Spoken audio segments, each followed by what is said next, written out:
Can the 2025 Union Budget bring in certain policy changes that will finally boost the Indian economy, which has been slowing down for the past few quarters?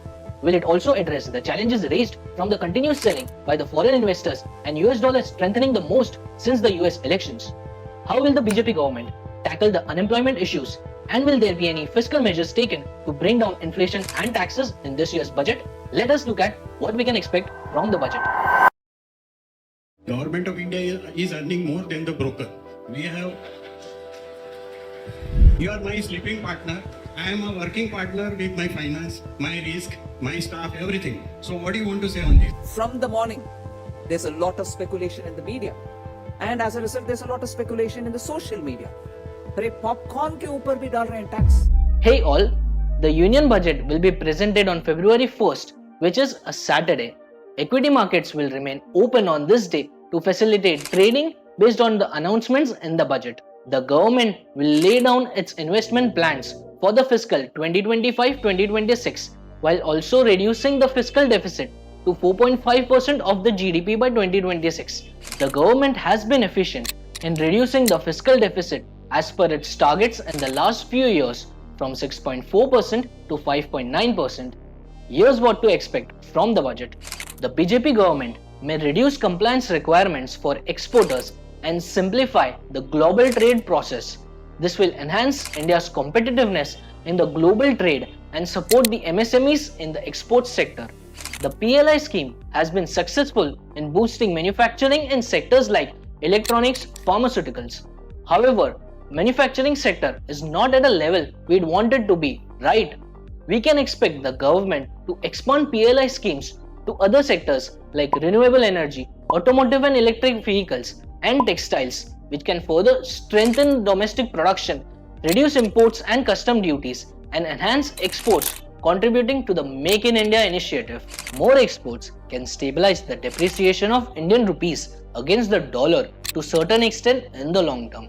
We have seen an increase in allocation to the education sector in the last few years from 3% to 4% of the GDP. This year too, we may see an increase in the sector to meet the goal of allocating 6% of GDP as highlighted in the National Education Policy 2020. A higher budget will support skill development, bridge educational inequalities. Then, GST or insurance premium is around 18%, making them expensive. A reduction in GST for health and term insurance products could encourage more products to purchase insurance, improving financial protection. Further, we can also expect the government to allow 100% FDI in the insurance sector.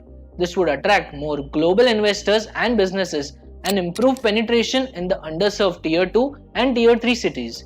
This also aligns with the government's Insurance for All by 2047 goal, ensuring affordability and accessibility. Generating employment as promised during the elections has been a challenge for the BJP, as you all know, specifically in the last couple of years.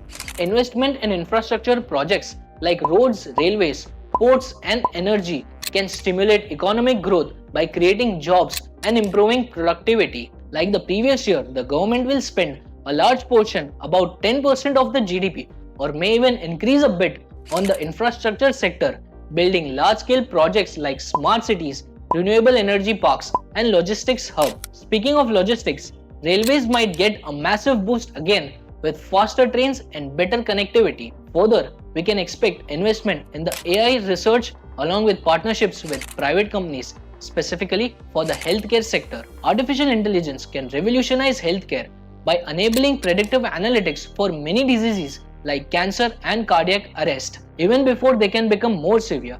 Imagine, this can optimize hospital operations and improve patients' outcomes. Then, reducing dependence on imports of active pharmaceutical ingredients, primarily from China, is critical for India's pharma sector. The government may encourage domestic API manufacturing through incentives and infrastructure support to strengthen India's position as a global pharmaceutical hub. Now, let's talk about individual taxes. This year, we may not see any major changes in taxation, maybe minimal changes in the tax slabs. However, the Finance Cabinet may look at reducing tax complexities and simplified tax filings, which may reduce headaches for everyone. Corporate tax for foreign companies was reduced to 35% from 40% in the previous budget, we can see a further reduction to 30% or less. This can attract more FDIs, thereby stabilizing the recent outflows by the FPIs. This can also lead to increased job creation, technology transfer, and industrial growth, strengthening India's position as a global investment hub. We can further expect the government to raise tax deduction limit on housing loan interest from 2 lakh rupees to 5 lakh rupees.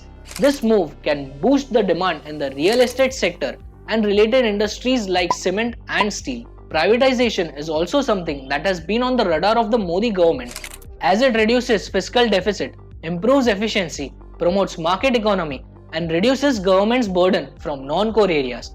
However, the government was far from meeting its high targets of privatization of rupees 2.1 lakh crore and 1.75 lakh crore in the budgets 2020 and 2021. This year in the budget, the government may announce realistic disinvestment targets for better success in privatization. We can also expect the government to reduce the prices of oil to fight inflation like they did it after 2022 budget. High prices of petrol and diesel have contributed significantly to cost-push inflation of essential items like food. Lowering the prices of fuel will not only help in controlling inflation but also boost the GDP of India. And lastly, let's talk about something that impacts us all every single day: air quality. Will this budget finally bring in policies to tackle air pollution? We need clean energy investment, support electric vehicles, and real actions to improve AQI in our cities. Many of these suggestions were made to the cabinet by industry experts and unions like the Confederation of Indian Industry. So, what do you think? What are you most excited about from this year's budget? Or are you dreading an increase in any tax? Comment down below. I want to hear your voice. Until next time, thank you.